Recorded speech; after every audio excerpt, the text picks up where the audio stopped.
Ego में लेता कि हम तो लोकसभा के नेता है, हम क्यों जाएंगे, हम तो फोन करके बोल देंगे तो हो जाएगा। मगर ईगो में नहीं लिया, वो संगठन हित में देखा। कांग्रेस पार्टी जिला कार्यकारिणी की बैठक में आप मीडिया के साथियों को मेरे दिल से धन्यवाद व्यक्त करते हैं। साथ ही साथ हमारे प्रदेश से चलकर हमारे प्रभारी के रूप में संजय पांडे जी, शमशेर आलम जी हमारे बीच आए हैं। मैं दिल से लोग आभार व्यक्त करता हूँ कि इस कार्यक्रम में लोगों का सहयोग बहुत अच्छा से मिला है। और आज जो कार्यकारिणी की बैठक, इस कार्यकारिणी का हम लोग का मुद्दे पर चर्चा हुआ, जो संगठन सशक्तिकरण के बारे में, जो बूथ स्तर पर हमारे कार्यकर्ता कैसे मजबूत हुए, बूथ लेवल एजेंट हमारा कैसे मजबूत हुए, हमारे प्रखंड अध्यक्ष, मंडल अध्यक्ष कैसे हमारे संगठन मजबूत हो, इस पर पूरी तरह से पूरी पर चर्चा सब पर हुई है और संतोषजनक बहुत अच्छा चर्चा हुई। दूसरा था खान एवं खनिज संशोधन विधेयक 2026 जो आया है, इसके बारे में प्रदेश के तरफ से जो हम लोग को दिशा निर्देश मिला है, उस दिशा निर्देश के तहत हम 27 तारीख को पूरी कांग्रेस पार्टी जिला स्तर पर विशाल धरना और प्रदर्शन का कार्यक्रम करेगी और 7 तारीख को रांची में राज्यपाल भवन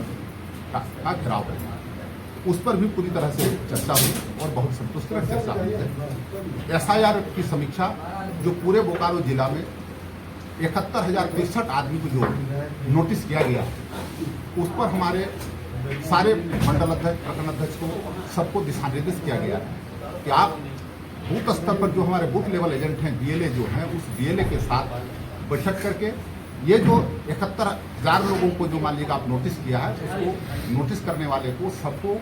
जो 12 तरह के पेपर, 13 तरह के पेपर जो मांगा गया है, उस पेपर में कुछ पेपर उनके साथ मिलाकर उसको दे के उनका नाम अनवेब से हटाया जाए, उनका नाम आपका जुड़े।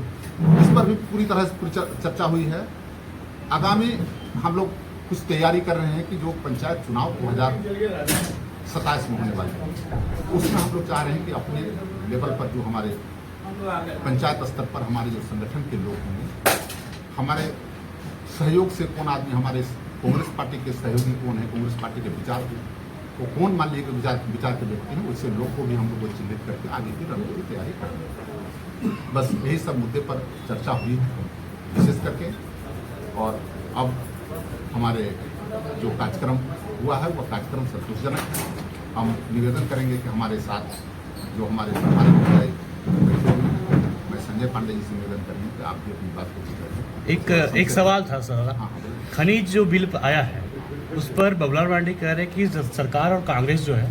वो भ्रम की स्थिति पूरे झारखंड में फैला रही है। देखिए, बाबूलाल जी की बात पर तो कोई जवाब कांग्रेस को देना ही नहीं चाहिए, कारण बाबूलाल जी निश्चित तौर पर वो मानसिक संतुलन उनका बिगड़ चुका है कि बाबूलाल जी ये बतावे कि जब झारखंड में हर साल 15,000 करोड़ का लॉस होने जा रहा है ये बिल से, तो ये बाबूलाल जी ये बतावे जनता को कि ये 15,000 करोड़ का भरपाई कैसे हो। दूसरा है कि 1,30,000 करोड़ जो झारखंड का बिल बकाया है, वह बिल जब नहीं हमको मिल रहा है इस बिल के आने से, तो इसका भरपाई बाबूलाल जी कैसे कराएंगे, इस पर भी उनको मंथन करना चाहिए, उनको बताना चाहिए जनता को। इसलिए खाली बता रहे हैं कि हम भाजपा के नरेंद्र मोदी और अमित शाह, दो जो आपका गुजराती चोर हैं, उस चोर को केवल खुश करने के लिए अगर इस तरह का स्टेटमेंट देते हैं तो ये कदापि कांग्रेस पार्टी के लोग नहीं मानने वाले हैं। और पूरे झारखंड में हमारी सरकार, हमारे कांग्रेस पार्टी के लोग आंदोलन करने के लिए बाध्य है और जब तक आंदोलन के माध्यम से ये बिल वापस नहीं कराएंगे तब तक कांग्रेस के लोग चुप रहेंगे।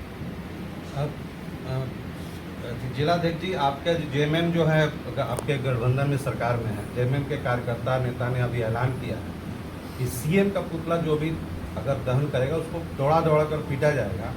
ये लोकतंत्र में कहाँ तक सही है और इसको आप कितना उचित मानते हैं? कल भी देखिए, इस बात पर हमने बहुत ज़्यादा कहने की स्थिति में हम नहीं है, कारण वो झारखंड मुक्ति मोर्चा की बात है, उनकी कार्यकर्ता बोले हैं, कोई कांग्रेस की कार्यकर्ता नहीं बोले। गठबंधन का ये मतलब नहीं है कि जो कांग्रेस झारखंड मुक्ति मोर्चा अपना बात रखेगा उस बात पर मुझे कटाक्ष करने की इस पर कांग्रेस का क्या स्टैंड है? सही है, पार्टी निश्चित तौर पर लोकतंत्र में सबको अधिकार है, अपनी बात लोकतंत्र में रखने की अधिकार है, इसलिए अपनी बात को रख सकते हैं, इसमें कोई बहुत बड़ी पुतला दहन करने पर पीटा जाए, इसको आप कितना उचित नहीं, इस पर हम सहमत नहीं। बोकारो की जनता की आवाज़ों को और बोकारो की कांग्रेस की आवाज़ों को आप लोग मीडिया के माध्यम से हमेशा जो है अखबारों में और लोगों को बीच में रखने का काम करते हैं। उससे एक एक कांग्रेस यानी एक लोग आप लोगों का बहुत आभार व्यक्त करता है। साथ ही आज इस मीटिंग के सिलसिले में मैं रांची से चलकर आया था और आज का मुद्दा ये था कि जो पिछले लगातार 6 महीनों से हमारे प्रभारी महोदय राहुल जी लगे हुए कि SIR के मुद्दे पर बहुत लोगों को वंचित जो किया जा रहा है उनको अधिकारों से वंचित नहीं किया जाए और जो करीब 71,000 जिसकी संख्या बता रहे थे हमारे अध्यक्ष महोदय, उनको जो नोटिस दिया गया है उनको लेकर और उनके अधिकारों के साथ भी छेड़छाड़ नहीं हो, ये हमारा पहला मुद्दा होगा जो हम अपने कार्यकर्ताओं के माध्यम से मीडिया के माध्यम से जाएंगे और उनके अधिकारों को बचाने का जो भी होगा प्रयास करेंगे। जो सरकार की केंद्र सरकार की मंशा है कि लोगों को हटा दिया जाए, एक भ्रम की स्थिति पैदा है, उसे बचाना है। और देखिए, स्थानीय कमेटी की बोकारो जिला की बैठक हुई, मुख्य मुद्दा हम लोग को चर्चा था SIR। इस पर 71,063 वोटरों को नोटिस दिया गया है। तो हम लोगों ने अपने प्रखंड अध्यक्ष और प्रखंड के प्रभारी, विधानसभा के प्रभारियों से बहुत गंभीर चर्चा हुई इस मामले को लेकर कि हम लोग SIR के तहत जो साजिश रची जा रही है केंद्र की भाजपा सरकार है, उस साजिश को हम लोग पूरी ताकत से विफल करना है और जो सही मतदाता है उस मतदाताओं को जो नोटिस मिला उसको सहयोग करके हम अपने वोटर लिस्ट में उनके नाम को दर्ज करना। इस पर विस्तार रूप से बहुत गंभीर चर्चा हुई और साथ ही 27 तारीख वोट चोरी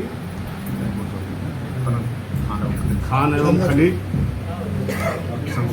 संशोधन विधायक और जो चंदा चोरी को लेकर के सारे पदाधिकारियों से, प्रखंड अध्यक्ष से 27 तारीख को मुख्यालय में चंदा चोरी और ये जो काला कानून लाया गया है अडानी और अंबानी को लाभ पहुंचाने के लिए केंद्र सरकार के द्वारा, इसके विरोध में हम लोग धरना प्रदर्शन पूरी ताकत से और जो हम लोग अपने प्रखंड तक ले जाएंगे, प्रखंड स्तरीय भी धरना प्रदर्शन किया जाएगा इसके बाद। और 7 तारीख को हम लोग राज्य स्तरीय राजभवन का घेराव और प्रदर्शन किया जाएगा। इस पर हम लोग विस्तार रूप से चर्चा किया, संगठन सशक्तिकरण की और हम लोग जैसे बूथ लेवल तक कैसे ले जाए, इस बार हम लोग अपना BLA 2 से दिशा निर्देश दिए हैं अपने प्रखंड अध्यक्ष को और प्रखंड प्रभारी को और विधानसभा को, और निश्चित रूप से हम लोग और गंभीर चर्चा कर आज से काम में